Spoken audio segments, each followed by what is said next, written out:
ભાવનગરમાં એક તરફ વડાપ્રધાન મોદી આવ્યા હતા અને એની જ પહેલા કોંગ્રેસના કાર્યકરોની અટકાયત કરવામાં આવી છે અને આના કારણે જ રાજકારણ ગરમાયું છે। આવો વિગતવાર ચર્ચા કરીશું। નમસ્કાર, હું છું પ્રથમ મોદી અને આપ જોઈ રહ્યા છો નિર્ભય ન્યૂઝ। ભાવનગરમાં વડાપ્રધાન નરેન્દ્ર મોદીના આગમનના સમયે અડધી રાત્રે શહેર કોંગ્રેસ પ્રમુખ સહિત અનેક આગેવાનોની અટકાયત કરવામાં આવી હતી, પરંતુ અટકાયતો છતાં કોંગ્રેસ કાર્યકર્તાઓએ વિરોધ પ્રદર્શન કર્યું હતું। કોંગ્રેસના કાર્યકર્તાઓએ મોદીજીને તેમના પોતાના શબ્દો યાદ અપાવ્યા કે લોલીપોપ વિરોધ પ્રદર્શન કર્યું। આવો નજર કરીએ વિરોધના દ્રશ્યો પર।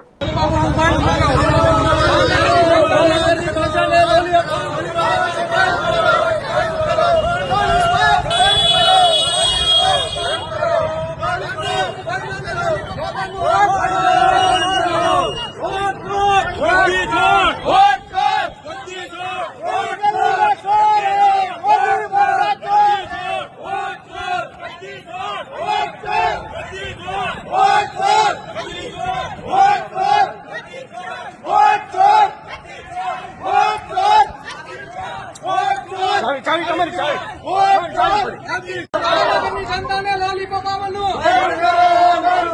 भावनगરની જનતાને લॉलीपॉप આવલો ભાવનગરની જનતાને લॉलीपॉप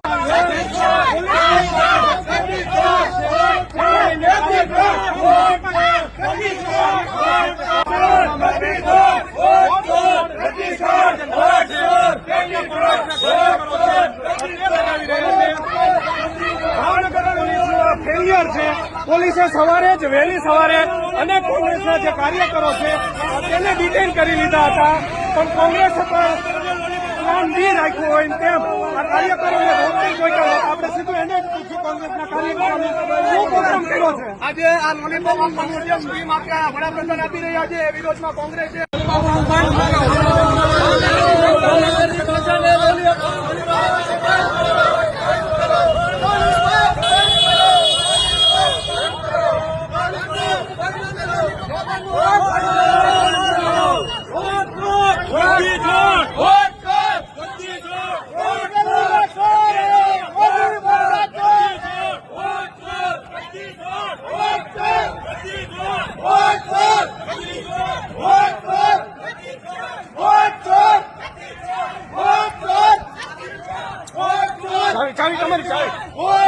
ભાવનગરની જનતાને લॉलीपॉप આવલો ભાવનગરની જનતાને લॉलीपॉप આવલો ભાવનગરની જનતાને લॉलीपॉप